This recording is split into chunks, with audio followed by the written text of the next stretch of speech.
श्री स्वामी समर्थ. नमस्कार स्वामी भक्तांनो, स्वागत आहे तुमचं आपल्या श्री स्वामी समर्थ या यूट्यूब चॅनलवरती. भक्तांनो, तुम्ही खूप काळजीमध्ये आहात, तुम्ही खूप निराश आहात आणि तुमचा उत्पन्नाचा स्रोत हा संपलेला आहे. तुमच्याकडे एकही रुपया राहिलेला नाही. तुम्ही सतत खूप टेन्शनमध्ये आहात आणि तुमच्या दुःखाचा डोंगर एवढा मोठा झाला आहे की तुम्ही तो कोणालाही सांगू शकत नाही. परंतु तुम्हाला आता काळजी करण्याची गरज नाही. साक्षात श्री स्वामी समर्थ महाराज तुमच्या पाठीशी उभे आहेत. आणि तुम्हाला जर असं वाटत असेल की माझ्या आयुष्याचं सोनं करायचं आहे, तर तुमच्या आयुष्याचं सोनं झालं म्हणून समजा. मी तुम्हाला एक उपदेश देत आहे आणि त्या उपदेशाचं पालन तुम्ही जर केले तर तुमच्या आयुष्याचं सोनं झालं म्हणून समजा. तुम्हाला तुमच्या आयुष्यात, तुमच्या जीवनामध्ये खूप कष्ट करावे लागत आहे आणि त्या कष्टाचा डोंगर एवढा मोठा चढत चालला आहे, तो तुम्हाला सध्या पेलू शकत नाही. म्हणून प्रिय भक्तांनो, तुम्हाला आता घाबरून जाण्याची गरज नाही. जोपर्यंत तुमच्या डोक्यावरती माझा हात आहे, तोपर्यंत तुम्हाला कुठलीही ताकद हात लावू शकत नाही. तुम्हाला कुठलंही संकट पेलू शकत नाही. तुम्हाला काळजी करण्याची गरज आता नाहीच. तुम्ही करोडपती झाला म्हणून समजा. लाखो आणि करोडो रुपये तुमच्या हातामध्ये असे येतील. त्यामुळे तुम्ही जर खरंच माझ्या या मंत्राचा उपदेश ऐकत राहिलात, माझा संदेश ऐकत राहिलात, माझं नामस्मरण करत राहिलात, माझा तारक मंत्र ऐकत राहिलात, तर तुझ्या आयुष्याचं सोनं झालं म्हणून समजा. मी हा कानमंत्र तुला देत आहे आणि तो कानमंत्र तुला रोज सकाळी आणि संध्याकाळी फक्त 2 मिनिटे तुझ्या घरामध्ये डोळे बंद करून स्वामींच्या दरबाराशी येऊन तुला बोलायचं आहे. आणि जोपर्यंत तू हा मंत्र, कानमंत्र देवाऱ्यापाशी येऊन बोलत नाहीस, तोपर्यंत तुला कुठलेही यश मिळणार नाही. आणि अगदी मनोभावाने हा मंत्र तुला बोलायचा आहे, तेव्हाच तुला यश प्राप्त होईल. यश प्राप्त होण्यासाठी स्वामी समर्थ महाराजांचा हा मंत्र तुला ऐकायचा आहे. हा मंत्र काही साधा सोपा मंत्र नसून लाखो वर्षापूर्वी तयार झालेला हा गुरुचरणांच्या पावन झालेला मंत्र आहे. त्यामुळे तू याकडे दुर्लक्ष करत राहू नको. भक्ता, आम्ही तुम्हाला हा उपदेश देण्यासाठी खूप प्रयत्न करत आहोत आणि या यूट्यूब चॅनलच्या माध्यमातून तुझ्यापर्यंत पोहोचत आहोत. त्यामुळे तुला आता खूप शक्तिशाली मंत्र मी देणार आहे आणि त्या मंत्राच्या सहाय्याने तुला करोडो रुपयांची धनसंपत्ती प्राप्त होईल.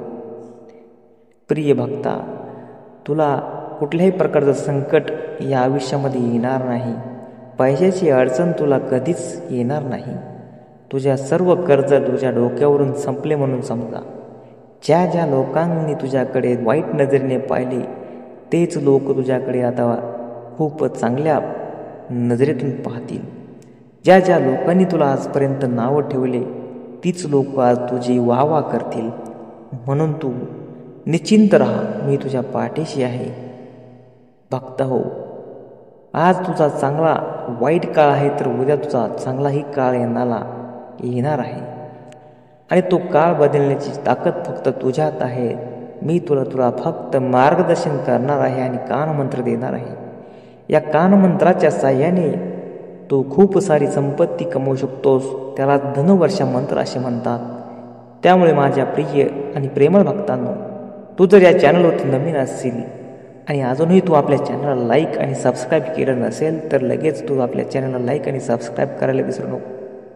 कारण की हा मंत्र तुझ्या आयुष्यामध्ये येऊन तुझं सोनं करणार आहे. चला तर मग उशीर न करता आपण या महामंत्राला सुरुवात करूया. मंत्र पुढील प्रमाणे आहे.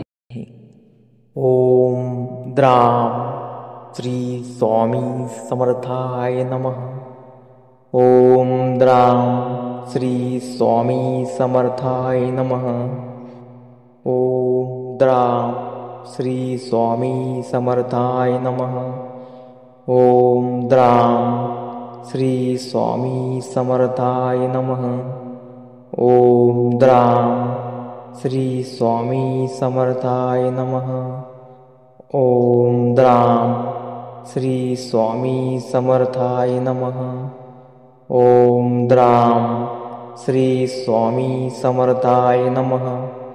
ओम